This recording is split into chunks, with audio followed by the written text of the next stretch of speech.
എന്നെ സംബന്ധിച്ച് എനിക്ക് ഇവിടെ കിടക്കാം, ഇവിടെ നിന്ന് അങ്ങോട്ട് പോവാം, ഇങ്ങോട്ട് പോവാം, എങ്ങോട്ട് വേണമെങ്കിലും പോവാം. എനിക്കൊരു പ്രശ്നമില്ല, ആരോടും ചോദിക്കണ്ട. ചിലവർക്ക് ഇവിടെ നിന്ന് മൂവ് ചെയ്യണമെങ്കിൽ ഒരാളോട് സംസാരിച്ച് വാങ്ങി അങ്ങനെ പറ്റുള്ളൂ. ഇല്ല, ഞാൻ അതെ. അപ്പൊ അങ്ങനെ ഉള്ളവര് മാത്രം ഒരാളെയും കൂടി കൂടി കെട്ടുക എന്നാണ് ഇതിന്റെ പേര് ഒന്നാമത്, അല്ലേ? കെട്ടുക, കെട്ടിക്കുക. അതായത് ഒരാളും മറ്റൊരാളെയും കൂടി കെട്ടുക. കെട്ടിക്കഴിഞ്ഞാൽ എന്താ അവസ്ഥ? രണ്ടുപേരെ കാല് കെട്ടിക്കഴിഞ്ഞാൽ മുന്നോട്ട് പോകാൻ പറ്റുമോ?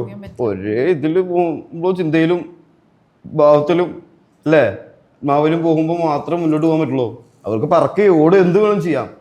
അല്ലെങ്കിൽ അത് അങ്ങോട്ട് വലിച്ച് ഇങ്ങോട്ട് വലിച്ചായി. മറ്റേ ചിത്രത്തിലെ പോലെ ചേട്ടൻ മറ്റേ ആള് കാവണിപ്പടി എന്ന് പറഞ്ഞ് ഇങ്ങോട്ട് വീണ് ആ സീൻ കണ്ടിട്ടില്ലേ നമ്മുടെ ലാലേട്ടനും?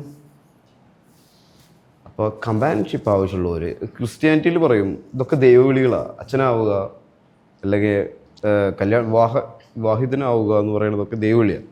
പക്ഷേ ഒരിടയ്ക്ക് എല്ലാവരും വിളിച്ച് കല്യാണം കഴിപ്പിക്കുക, അല്ലെങ്കിൽ കല്യാണം കഴിച്ചില്ലെങ്കിൽ എന്നാ അച്ഛനായിക്കോ.